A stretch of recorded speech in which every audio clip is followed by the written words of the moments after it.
নমস্কাৰ doctor ৰেইনিজ healthy ওয়েলৈ আপোনালোক সকলোকে স্বাগতম জনাইছো। আমি খাই থকা কিছুমান সাধাৰণ বস্তুৰ কেতিয়াবা কিছুমান অসাধাৰণ গুণো থাকে। তেনেকুৱা দুবিধ সাধাৰণ বস্তু হৈছে কঁঠাল গুটি আৰু ৰঙালাও গুটি। এই কঁঠাল গুটি আৰু ৰঙালাও গুটিৰ কি কি আচৰিত গুণ আছে আৰু লগতে ফ্লেক্সিড বা তিচি গুটিৰ কি কি গুণ আছে আৰু ইয়াক কেনেকৈ খাব লাগে বা ইয়াৰ কিবা কিবি সাইড ইফেক্ট আছে নেকি তেনেকুৱা কিছুমান কথা আজিৰ ভিডিঅ'টোত মই শ্বেয়াৰ কৰিম। গতিকে প্ৰথমতে জানোৱা হওক কঁঠাল গুটিৰ কি কি আচৰিত ঔষধি গুণ আছে। কঁঠাল গুটি হৈছে এবিধ পুষ্টিকৰ খাদ্য। ইয়াত vitamin A, vitamin B complex, protein, iron, zinc, potassium, magnesium, calcium আদি বিভিন্ন ধৰণৰ খনিজ পদাৰ্থ পোৱা যায় আৰু সেয়েহে ইয়াক মাল্টিভিটামিনৰ লগত তুলনাও কৰিব পাৰি আৰু ইমিউনিটি বুষ্টাৰ হিচাপে কাম কৰে। বিভিন্ন গৱেষণাৰ পৰা দেখা পোৱা গৈছে যে ইকলাই নামৰ বেক্টেৰিয়াবিধৰ সংক্ৰমণি প্ৰতিৰোধ কৰাত সহায় কৰে। গতিকে গৰমৰ দিনত পেচাবৰ যিবিলাকৰ সমস্যা হৈ থাকে তেওঁলোকৰ বাবে কঁঠাল গুটি হৈছে অতি উত্তম পথ্য। কঁঠাল গুটিত কেলছিয়াম আৰু মেগনেছিয়াম থকাৰ বাবে হাড়ৰ গঠনি মজবুত কৰে আৰু মাংসপেশীও সবল হোৱাত সহায় কৰে আৰু ফাইবাৰ থকাৰ বাবে কনষ্টিপেশ্যন আৰু পাইলছৰ সমস্যাত থকা লোকৰ বাবে কঁঠাল গুটি বহুত ভাল হয় আৰু ভিটামিন এ থকাৰ বাবে চকুৰ দৃষ্টিশক্তিৰ বাবে কঁঠাল গুটি বহুত উপকাৰী আৰু আইৰণ থকাৰ বাবে ৰক্তহীনতা বা এনিমিয়াত ভোগা লোকৰ বাবেও কঁঠাল গুটি হৈছে উত্তম পথ্য। কঁঠাল গুটিত বিভিন্ন ধৰণৰ ভিটামিন আৰু এণ্টিঅক্সিডেণ্ট থকাৰ বাবে আমাৰ স্কিনৰ সুস্বাস্থ্যৰ বাবেও কঁঠাল গুটি হৈছে বহুত উপকাৰী আৰু এণ্টি এজিং হিচাপে কাম কৰে, অৰ্থাৎ বয়সৰ চাপ কম কৰাটোই সহায় কৰে আৰু স্কিনৰ কিছুমান বেমাৰত কঁঠাল গুটি, মাগুৰ শিঙি আদি মাছৰ লগত খৰিচা দি কিছুমান শুকনি ব্যঞ্জন খাবলৈ দিয়া হয়। বসন্ত ওলালে বসন্তৰ দাগ নৰবলৈ এনেকুৱা কিছুমান শুকনি ব্যঞ্জন খোৱা হয় আৰু কঁঠাল গুটি পুৰুষ আৰু মহিলাৰ যৌন সম্বন্ধীয় কিছুমান ৰোগতো বহুত উপকাৰী। এতিয়া আহোঁ ৰঙালাও গুটিৰ কথালৈ। ৰঙালাও গুটিক শক্তিৰ অফুৰন্ত ভাণ্ডাৰ বা নিউট্ৰিশ্যনেল পাৱাৰ হাউচ বুলি ক'ব পাৰি, কাৰণ ইয়াত সকলো ধৰণৰ ভিটামিন থাকে, যেনে vitamin B complex, vitamin C, vitamin K, vitamin E আৰু zinc, magnesium, potassium, iron, calcium, phosphorus, fibre, protein আৰু বিভিন্ন ধৰণৰ antioxidant, omega 3 fatty acid, omega 6 fatty acid এনেকুৱা কিছুমান উপাদান পোৱা যায় যিবোৰে আমাৰ স্বাস্থ্য ৰক্ষাত যথেষ্টখিনি সহায় কৰে। পটাছিয়াম, মেগনেছিয়াম, জিংক, এণ্টিঅক্সিডেণ্ট আৰু ওমেগা 3 ফেটি এচিড থকাৰ বাবে আমাৰ হাৰ্টক সুৰক্ষা প্ৰদানতো ৰঙালাও গুটিয়ে সহায় কৰে।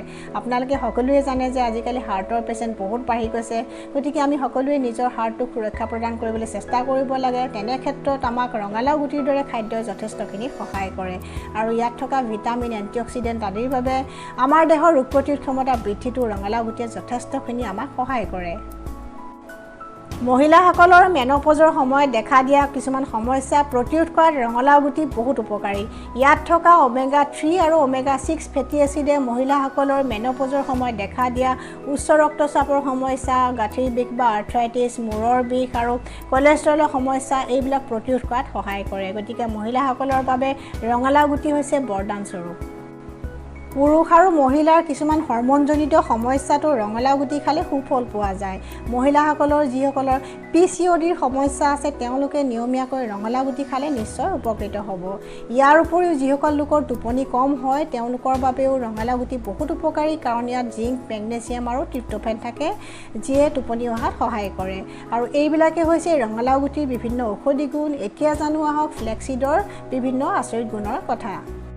কঁঠাল গুটি আৰু ৰঙালাও গুটিৰ দৰে ফ্লেক্সিডতো বিভিন্ন ধৰণৰ ভিটামিন, খনিজ, এণ্টিঅক্সিডেণ্ট, প্ৰটিন, ফাইবাৰ আৰু ওমেগা 3 ফেটি এচিড পোৱা যায় যিবোৰে আমাৰ স্বাস্থ্য ৰক্ষাত সহায় কৰে। আজিকালি ফ্লেক্সিড বেছি জনপ্ৰিয় হোৱাৰ অন্য এটা কাৰণ হৈছে যে ই ওজন নিয়ন্ত্ৰণ কৰাত সহায় কৰে। যিসকলে ওজন নিয়ন্ত্ৰণ কৰিব বিচাৰে তেওঁলোকে ফ্লেক্সিড বিভিন্ন ৰেচিপিত দি খায় আৰু ইয়াত থকা ফাইবাৰৰ বাবে আমাৰ ডাইজেশ্যন বা পাচনক্ৰিয়া সুকলমে হোৱাত সহায় কৰে আৰু যিসকলৰ কনষ্টিপেশ্যনৰ সমস্যা আছে, পাইলছৰ সমস্যা আছে তেওঁলোকৰ বাবে ফ্লেক্সিড উপকাৰী হয়। আজিকালি কলেষ্ট্ৰলৰ সমস্যা বা ফেটি লিভাৰৰ সমস্যা বা উচ্চ ৰক্তচাপ এইবিলাক বাঢ়িবলৈ ধৰিছে আৰু এনেকুৱা কিছুমান বেমাৰত ফ্লেক্সিড ব্যৱহাৰ কৰিলে সুফল পোৱা যায়। এইবিলাকৰ কাৰণেই হৈছে আমাৰ ফ্লেক্সিড অতি জনপ্ৰিয়। মহিলাসকলৰ হৰম'নজনিত কিছুমান সমস্যাটো ফ্লেক্সিড হৈছে বহুত উপকাৰী। যিসকল মহিলাৰ PCODৰ সমস্যা আছে বা মেন'পজৰ সময়ত যদি কিছুমান সমস্যাই দেখা দিছে তেওঁলোকে ফ্লেক্সিড খালে নিশ্চয় উপকৃত হ'ব। আমাৰ ছাল চুলিৰ সৌন্দৰ্য বৰ্ধন কৰাটো ফ্লেক্সিড উপকাৰী, তেনেকৈ হাৰ্টৰ বাবেও ফ্লেক্সিড বহুত ভাল হয়। এইবিলাকে হৈছে ফ্লেক্সিডৰ কিছুমান আচৰিত গুণ। এতিয়া জানো আহক ফ্লেক্সিড আমি কেনেকৈ খাব লাগে, কিমান পৰিমাণত খাব লাগে বা ইয়াৰ কিবা কিবি ছাইড ইফেক্ট আছে নেকি।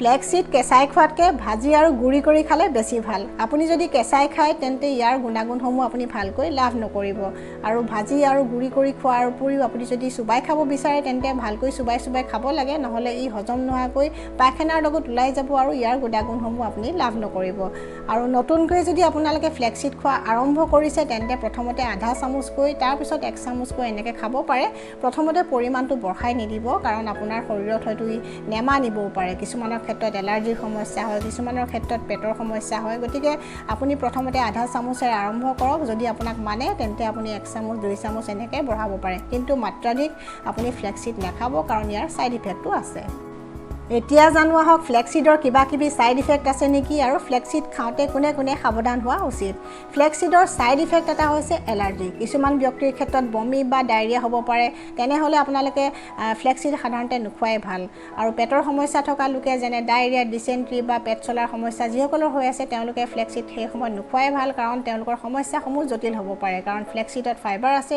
এই ফাইবাৰে আপোনাৰ পেটৰ সমস্যাসমূহ বৃদ্ধি কৰিব পাৰে আৰু গৰ্ভৱতী মহিলা বা স্তনপান কৰাই থকা মহিলাসকলেও ফ্লেক্সিড খাওঁতে ডাক্তৰৰ পৰামৰ্শ নিশ্চয় গ্ৰহণ কৰিব লাগে কাৰণ তেওঁলোকৰ ক্ষেত্ৰত কেতিয়াবা ই সমস্যাৰ সৃষ্টি কৰিবও পাৰে ফ্লেক্সিড খোৱাৰ পিছত সঠিক পৰিমাণত পানী নাখালেও কেতিয়াবা কনষ্টিপেশ্যনৰ সমস্যাও হোৱা দেখা যায় আৰু আন এটা গুৰুত্ব দিব লগা কথাটো হৈছে যে ইয়াৰ পৰিমাণটো আপুনি আধা চামুচ 1 চামুচ বা তাতকৈ যদি বেছি পৰিমাণত খায় কেতিয়াবা আপোনাৰ পেটৰ সমস্যা হ'ব পাৰে গতিকে আপুনি আপোনাৰ মাত্ৰাটো নিজে ঠিক কৰি ল'ব আপোনাক যিটো মাত্ৰাই মানে সেই মাত্ৰাটোতে আপোনালোকে খাবলৈ চেষ্টা কৰিব ভাল বস্তু বুলি যদি আপুনি ডেইলি 6 চামুচ 7 চামুচ এনেকৈ খায় তেন্তে ই আপোনাক অপকাৰো কৰিব পাৰে গতিকে আমি খাদ্যবিলাক খাওঁতে ইয়াৰ উপকাৰী গুণ অপকাৰী গুণ সকলোখিনি জনা উচিত আজিৰ ভিডিঅ'টোত মই 3 বিধ গুটিৰ কিছুমান ঔষধি গুণ আৰু ইয়াৰ অপকাৰিতাৰ কথাও আপোনালোকক জনাবলৈ চেষ্টা কৰিলোঁ আজিৰ ভিডিঅ'টো যদি আপোনালোকৰ ভাল লাগিছে প্লিজ শ্বেয়াৰ কৰিব আৰু যিসকল নতুন ভিউৱাৰ আছে মোৰ চেনেলটো চাই আছে তেওঁলোকে যেন মোৰ চেনেলটো ছাবস্ক্ৰাইব কৰিবলৈ নাপাহৰে যাতে আহিব লগা ভিডিঅ'সমূহ চাব পাৰে ষ্টে হেল্ডি ষ্টে হেপ্পী